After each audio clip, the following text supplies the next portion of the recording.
What could possibly go wrong after reenacting the French victory at the Battle of Ligny on Tuesday? It's on to nearby Waterloo, where 1,500 reenactors will replay the famous battle that 200 years ago this Thursday pitted Napoleon's army against a coalition led by the Duke of Wellington. It's the 16th of June, 1815. At least that's what these history buffs are pretending. Over 1,000 of them took part Sunday in a reenactment of the Battle of Ligny for its bicentennial. And the star of the show was Napoleon himself. I am the real thing. I'm Napoleon Bonaparte, so it's easy for me to be among my troops as I prepare my battle plan. This some 6-hour battle against the Prussians would be Napoleon's final victory, even if some 20,000 men were wounded or killed at Ligny. As soon as you put your uniform on, I mean, you get really into the mood. You get really excited. You do hope to win, of course. The only sad thing is that we know the outcome most of the cases. It's a historical event. This is a bicentennial. I doubt we'll see another one, another 200-year anniversary. We won't be around for that. In the heat of the action, Napoleon was certain he'd take Brussels.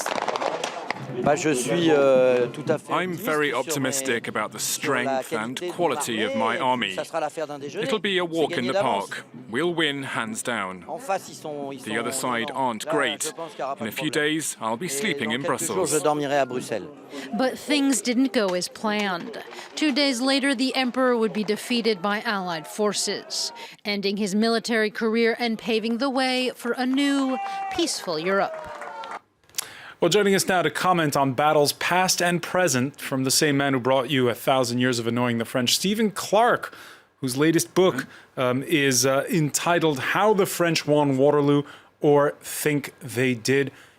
Are you insinuating that the French did not win at Waterloo? I know it's a terrible thing to say, but there are so many people, so many French historians who try and argue that they did win in some way, that Napoleon won.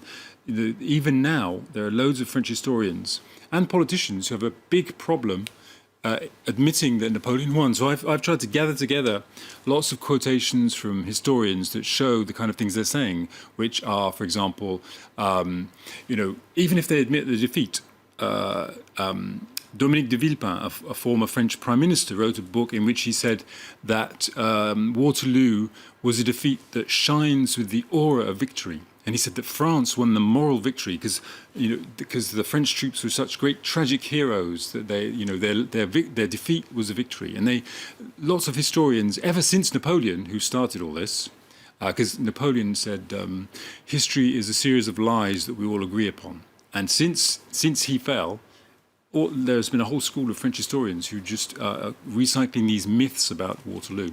Revisionism. It's a kind of revisionism, because even when they say, OK, he lost, for example, Victor Hugo, who's famous as the writer of Les Misérables, there's a fantastic chapter in Les Misérables depicting the battle, really beautifully written, fantastic.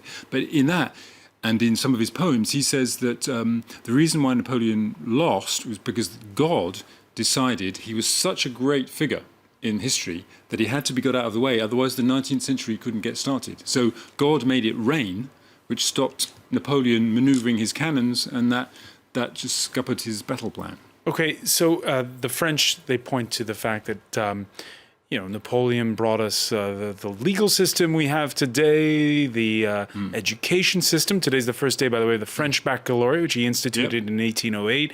All of these things, they gloss over a bit more his secret police, the fact that he was a coup leader. And he introduced slavery in the colonies. Yeah, he censored the press. Yeah, that's the problem with Napoleon for modern French people and for politicians and historians, is that he's a very ambivalent figure. He was their greatest ever military champion. He did introduce some very good laws. The education system is founded on what he set up. The sort of auditing system is set up. Even the taxes, apparently, it's his rules. They still govern Parisian taxes for the moment, at least. But at the same time, he's got this other side to him, which is why this year, it's very interesting, for the commemoration, Paris is not sending anyone official to Waterloo tomorrow. They're just sending the ambassador from Brussels, whereas there'll be all sorts of heads of state there. Paris isn't doing it because the government doesn't want to associate itself, firstly, with this defeat, which they still can't take, and secondly, they don't want to be seen commemorating, celebrating this man who introduced slavery and press censorship. Or, sorry to play devil's advocate, seeing the victory of royalists, because after all, in front of them was what followed Napoleon was a reactionary movement in France. Yeah, it was. But by the time, this is what I try and point out in the book, is that Napoleon had done some wonderful things, but then it got too big for his boots, really. He'd become more dictatorial. And also, by the time of Waterloo, I found a statistic for the book. Of all Frenchmen born between 1790 and 1795, 30% were killed or wounded on the battlefield. I mean, he decimated a generation. So whether they were royalist or not, by the time he fell, it was time, even the French thought it was time for him to go because he was just causing too much death and destruction in the country. Do you think the French today have a Bonapartist streak? And let's say it plainly, that there's something a little less democratic than the rest of Europe in that regard. Less democratic, I think, in the minds of most top French politicians, when you see them standing there on the steps of the Palais de l'Élysée, the presidential palace, which was Napoleon's palace as well, when you see them standing on there, sort of puffing their chest out, trying to convince a very sceptical world that they're great, heads of state, I think you can see in their brain, maybe I'm a bit like Napoleon after all. And some of them secretly have been very big fans of Napoleon. And even when they're not fans, they're still obsessed by him. Another former Prime Minister, Lionel Jospin, wrote a great thick book about Napoleon, basically saying he didn't like him. But even so, you've got to be a bit obsessed to bring out a book like that. And how do the British feel about it? Your book coming out, by the way, in French and English. At the same time, yeah. Well, the funny thing is, in the book, I do try and point out to the Brits that Napoleon did some good things, and I found lots of quotations from Brits who are fans of his. Lord Byron, the poet, was a huge fan of Napoleon. But the problem for me, with the Brits, is that we're much too simplistic, we're too triumphalist. We think, okay, Battle of Waterloo, Duke of Wellington, the Red Coat stood there, beat off Napoleon's men, and Napoleon fled. It's not true at all. It is true that if the Prussians hadn't arrived at the end, Wellington would have been in big trouble. And also, the so-called English army with its redcoats was only about 30% English. The rest were mercenaries that the Brits were paying for mercenaries to fight Napoleon. And so there were Dutch, there were Germans, there were Belgians, there were all sorts there. So we're a bit too simplistic as well. The Duke of Wellington, who had, we know, an exciting private life and was a colourful character. And yet, even in Britain, it's Napoleon people talk about. Yeah. Well, again, what fascinated me in this book was examining the way Napoleon created his own image. In a way, he was a very modern man. He was the one who chose this very recognizable hat, and the little rosette he had on his hat was red, white and blue, but it was the inverted tricolour, and only he was allowed to wear that. He also had his white waistcoat, he slipped his hand inside his waistcoat and all that, his long coat. He created this instantly recognisable brand for himself. I mean, if he was alive today, he'd be working for some huge conglomerate, in branding. He created this brand, which was so recognisable that he was famous visually all over Europe. And I even found, when I was researching the book, a poster from the first Buffalo Bill Wild West tour, when it came to Europe, bringing all the cowboys and Indians. Buffalo Bill, he was the kind of manager of it all. He created a poster with himself, again, instantly recognizable with his moustache and beard, and cowboy hat, on one side of the poster, and Napoleon on the other side of the poster.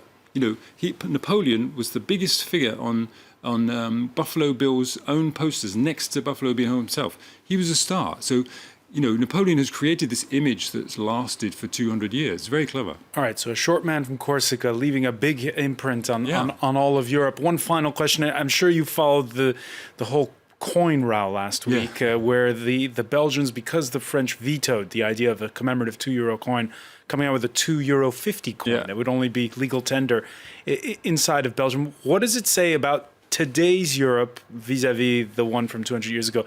Is it tenuous to draw parallels? It's tenuous a bit to draw parallels because 200 years ago, Napoleon was trying to conquer the whole of Europe, basically.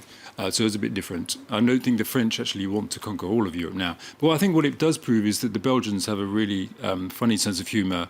They enjoy making fun of the French almost as much as we Brits do. In fact, on Friday, I've been invited by Belgian television to commentate the French reenactment. So while Napoleon's riding around on his horse, I'll be commentating on Belgian TV. You know, we're going to be having a bit of a laugh. And what'll be the outcome this time? Well, this is the funny thing. I predict in the book that they'll try for a win. And actually, the fellow who plays Napoleon, Franck Sanson, I've met him. And he said, yeah, this time we're going to try and win. All right, we'll see if it happens. You never know. No, you never know. Stephen Clarke, many thanks. The book is called How the French Won Waterloo or Think They Did. Thank you for joining us here on Thanks. Cat.